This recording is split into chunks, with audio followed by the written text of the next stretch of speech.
Hey y'all, welcome back. This is the case conclusion section of our case, a sudden stupor. To recap, our patient is a 12-year-old male who presented with acutely altered mental status in the setting of recent headache and new onset vomiting. We left off with our patient making his way up to the PICU, so we will start by touching on our differential diagnosis before we jump back into his clinical course. Our differential diagnosis for this child was pretty broad.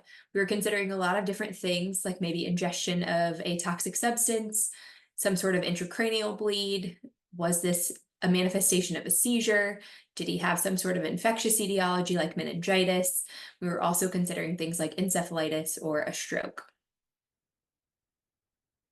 His parents arrived shortly after he made it up to the ICU, and they were able to provide a little bit of extra history. They stated that their child was placed in a headlock on the school bus 2 weeks prior to presentation. This event, he did not have any loss of consciousness. There was no physical manifestation that this happened when he got off of the school bus, so no redness, bruising, abrasions, or skin tears on his neck. And he behaved completely at baseline from the day that happened to the day he presented to the hospital. The labs we obtained in the ED started resulting once he was up in the ICU. He, like on his outside hospital evaluation, did have a slight leukocytosis. He had a slight elevation in his CRP. His procalcitonin was normal, and his tox evaluation was negative. We did obtain imaging on our way up to the ICU, including a CT of his head that showed hypodensities that were concerning for areas of infarct. This was later confirmed on an MRI of his brain that showed multifocal infarcts in the posterior cerebral artery distribution bilaterally. And then he had a CTA of his head and neck that showed a left vertebral artery dissection, the level of the V3 segment, which you can see here on his CTA. That yellow arrow is pointing at the spot where the vertebral artery dissection was evident. These images were taken from his MRI. So the first photo shows the bilateral thalamic infarcts. The center photo shows occipitoparietal involvement, and the final photo shows the cerebellar infarcts.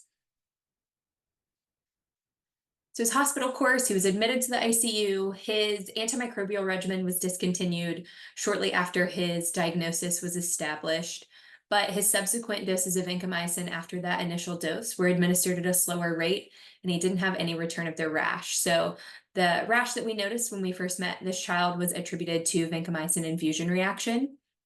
He was anticoagulated once his diagnosis was made, initially with a heparin drip. He also was on clopidogrel and aspirin throughout his hospital course.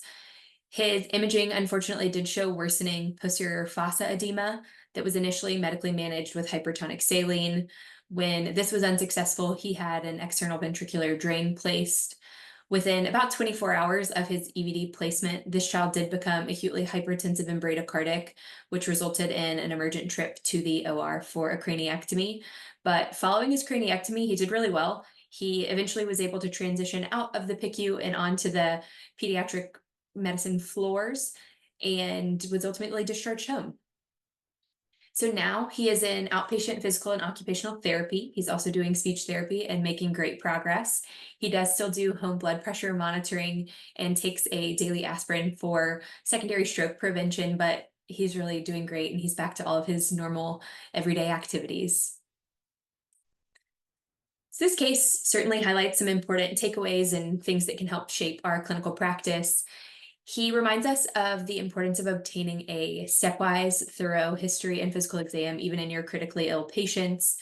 We learned a very important part of this kid's story after he was admitted. Granted, this was appropriate based on his acuity and the lack of available historians when we first met him, but this is a great reminder that a careful history can elicit details that may seem insignificant to the person providing the history. And our PICU colleagues did a phenomenal job here, getting a very detailed history from this child's family.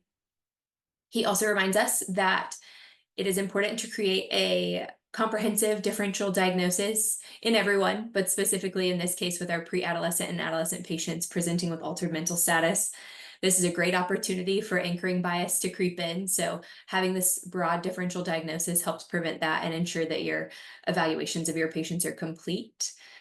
And then a great reminder to enlist your subspecialist in a timely manner. Consulting someone for their expertise is a great clinical tool, but doing so in a timely manner allows the consultant to meet the patient early in their clinical course. They can obtain time-sensitive examinations and history. They can perform exams prior to any sort of exam altering medications or interventions, like in this case, the sedative and paralytic used for intubation. And in this case, it was appropriate for us to wait a little bit. It was safe for him to have this exam done prior to the intubation. That's certainly not always the case, but in this case, we had the time, and involving our neurologist early was very helpful in his care. All right, that is it. Thank you guys so much for listening. Please feel free to reach out if you have any questions or comments on this case. My email is listed on this slide. Hope y'all enjoyed hearing about this kid.